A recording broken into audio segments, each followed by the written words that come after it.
Stepping into one of New York's finest jewelry stores, Claire clutched her 3-month-old daughter tightly to her chest. To buy formula, the only thing she had left to sell was her grandmother's ring. "I'm sorry, but it's worth no more than $50, declared the jeweler, Peter, after inspecting the piece. Claire collapsed in tears. "My baby hasn't eaten since yesterday." Peter looked at the infant, crying from hunger in her desperate mother's arms. What happened next would change their lives forever. This is a story that will restore your faith in humanity. We are in New York, on Fifth Avenue. A November rain lashed against the windows of Blackwood & Sons Jewelers when Claire Martin, 26, hesitantly pushed open the door. In her arms she carried Leah, her 3-month-old baby, nestled in a worn but clean blanket. Peter Blackwood, the 45-year-old heir to the prestigious family shop, looked up from his paperwork. It was 6 in the evening, and he was about to close up when he noticed the exhausted, desperate-looking young woman. Her clothes, though neat, hinted at a precarious financial situation. But it was her eyes that were captivating, eyes that told a story of suffering, red from crying, filled with a resolve tinged with shame. "Good evening," Claire managed in a weak voice. I wanted to sell this." From her pocket she pulled out a modest gold ring with a blue stone, clearly old but not valuable, and placed it with trembling hands on the glass counter. Peter took the ring and examined it with a loupe. He immediately understood it was a family heirloom, likely passed from mother to daughter. Its market value was low, $50 at best, but it was clear that to this woman it meant everything. "I'm very sorry, ma'am, but this ring is only worth about $50. Peter said gently, watching Claire's shoulders slump at his words. Only 50? Claire whispered as Leah began to whimper. "But I was hoping that—" Tears began to stream down her cheeks as she rocked her child. "My daughter hasn't eaten since yesterday. I'm out of formula and have no money to buy more. This ring is the only thing I have left from my grandmother, but Leah has to eat." Peter felt a tightness in his chest. In 30 years in the business, he had seen people sell their jewelry for all sorts of reasons, but he had never been confronted with such raw, maternal desperation. "Where do you live, ma'am?" he asked softly. "In a shelter for mothers in the Bronx. My husband left us when Leah was a month old. I'm a part-time waitress, but my salary is never enough." Claire wiped her eyes with the back of her sleeve. "I know this ring isn't worth much, but it's all I have left." Peter looked at Leah, who was now crying loudly. The infant's hunger was obvious. Her little fists flailed in the air, instinctively searching for her mother's breast. "Please wait here a moment," Peter said, before disappearing into the back room. Claire stood alone in the luxurious shop, feeling terribly out of place amidst the diamonds and high-end watches. She looked around, thinking that the value of a single piece of jewelry in the display case far exceeded the $50 she was fighting for. Peter reappeared, an envelope in his hand and a serious expression on his face. "Mrs. Martin." "How do you know my name?" "I saw it on your ID card that fell out of your purse. Here is your $50 for the ring." Claire took the money with trembling hands. "Thank you so much. I can buy milk for Leah now." But as she was about to leave, Peter stopped her. "Wait, there's something else." Peter looked Claire in the eyes and for a moment saw himself as a child in his own mother's arms, struggling to survive after his father's death. He knew what hunger felt like, what a mother's dignity, ready to sacrifice anything for her children, looked like. "Mrs. Martin, no," he said in a firm but kind voice. "Your ring is worth far more than $50. "I don't understand." "It's worth more because it represents a grandmother's love, a mother's sacrifice, and a baby's hope. I can't agree to take it from you for so little." Peter opened his cash register and took out more bills. "Here is another $450. That makes a total of $500. Claire stared at him, incredulous. But you said it was worth $50. "Commercially, yes, but humanly its value is priceless. And besides—" Peter paused. "My mother was once in your situation. Someone helped her, and she never forgot it. I can't accept this. It's far too much. It's not charity, Mom. It's fairness." Furthermore, Peter offered a small smile. "I have a proposal for you." Claire looked at him, torn between suspicion and curiosity. "My shop could use someone for cleaning and setting up the window display. 3 hours a day, Monday to Friday. For $600 a month, would you be interested?" Claire's eyes filled with tears again, but this time they were tears of joy. Really? But why would you do this for me? Because I believe everyone deserves a second chance, and because your daughter deserves a mother who doesn't have to choose between her family memories and food. Leah had stopped crying, as if she had sensed the change in atmosphere. Claire looked at her, then turned back to Peter. How can I ever thank you? By accepting this job and by never again having to sell your family heirlooms out of necessity. That evening, as Claire returned to her shelter with money for milk and the promise of a job, Peter sat in his shop for a long time, thinking. He was certain he had done the right thing. Sometimes a single gesture can change the course of an entire life. 2 weeks later, Claire started her job at the jewelry store. She arrived every morning at 9 a.m. with Leah in her stroller, and Peter had set up a small space in the back room so the baby could rest while her mother worked. The transformation was immediate. Claire proved to be a meticulous and tireless employee. The display windows had never shone so brightly, and her innate elegance caught the attention of customers. She has a unique gift, Peter told his wife Martha at dinner that evening. She's not just competent at her tasks, she has a natural grace that makes customers feel at ease. But the real surprise came when Claire started advising clients. Her life experience, combined with a natural instinct for aesthetics, made her incredibly adept at understanding people's deep desires. "That necklace isn't quite right for you," she said one day to a distinguished lady about to buy an expensive but unflattering piece. "Try this one instead. It brings out the color in your eyes and complements your style perfectly." Not only did the customer take her advice, but she returned the following week with 2 friends.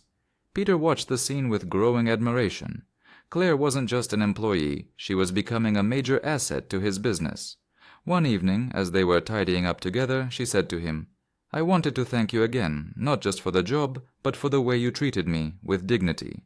You're the one who brought dignity to this place, Claire. Look how much Leah has grown these past few weeks." Indeed, the baby was thriving. Fed regularly, sleeping in a peaceful environment, she soaked up the serene atmosphere that had developed between her mother and Peter. "I have another proposal for you," Peter said after a moment of silence. Claire listened intently. "I would like you to become my sales assistant. Full salary of $1,200 a month plus commission. What do you think?" Claire had to sit down, overwhelmed with emotion. In just a few weeks she had gone from utter despair to a real prospect for the future. "But I have no experience in selling jewelry." "You have something better. You have heart. And in our profession that's worth more than any degree." That night Claire couldn't sleep, but for the first time in months it was tears of happiness that wet her pillow. Do you love this story? Leave a little like and subscribe to the channel. Now, let's continue the video.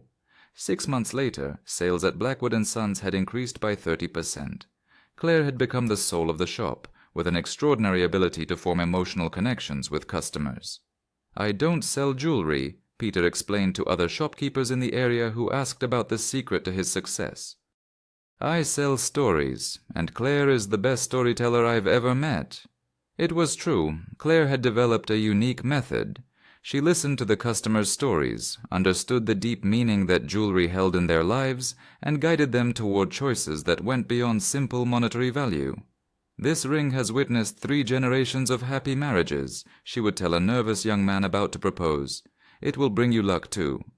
It wasn't superstition, but the art of giving a soul to objects. Leah, now 9 months old, crawled through the aisles of the shop and had become the beloved mascot of all the customers. Her presence created a family atmosphere that set the jewelry store apart from all others.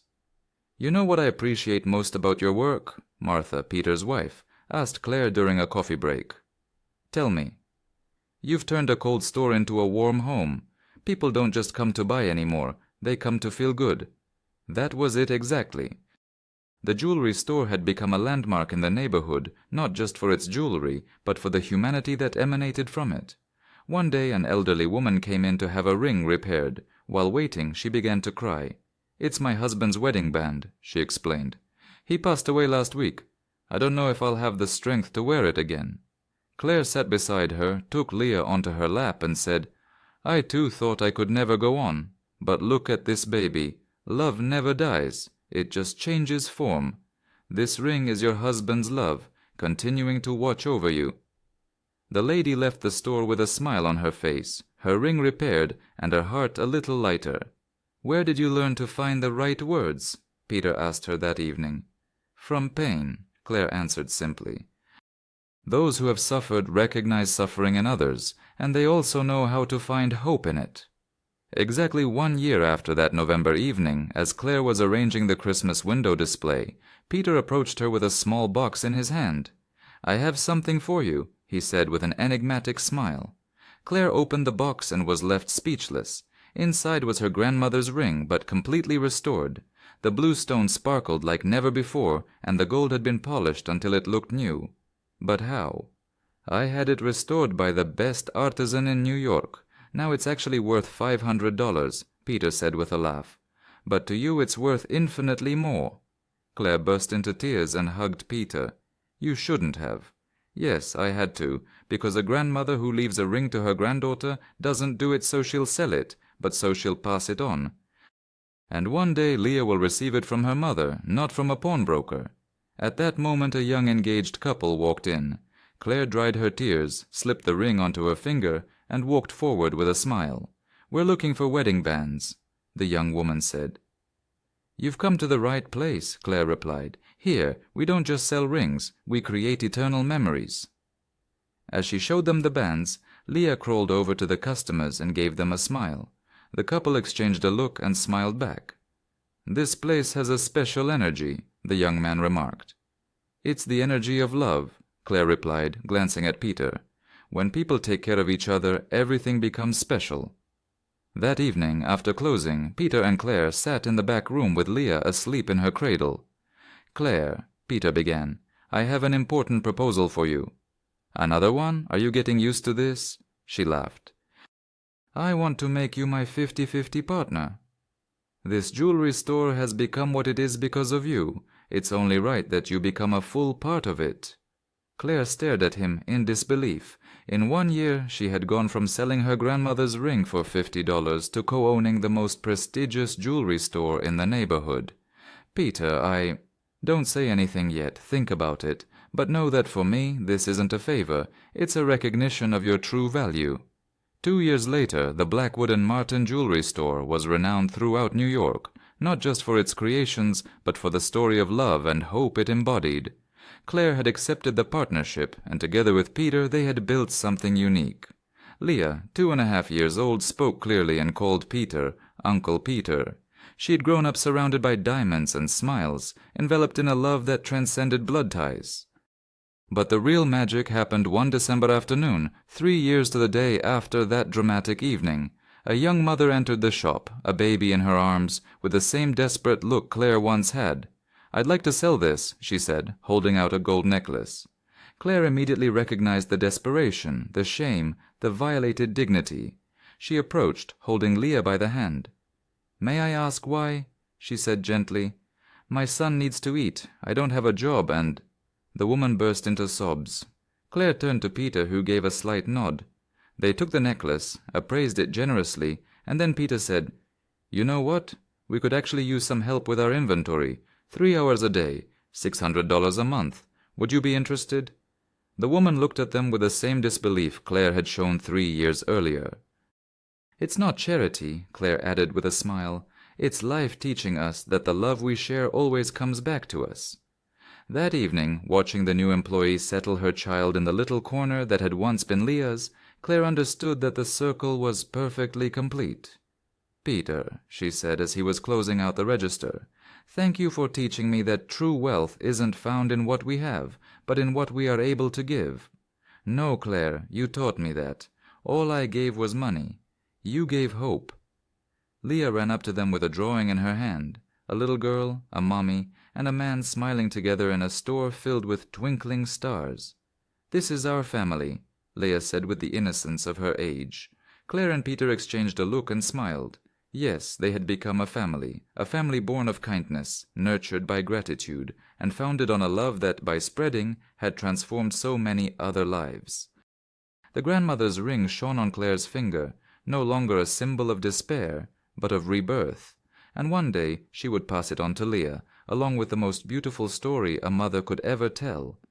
How can the love of a stranger transform despair into hope, and hope into a new life?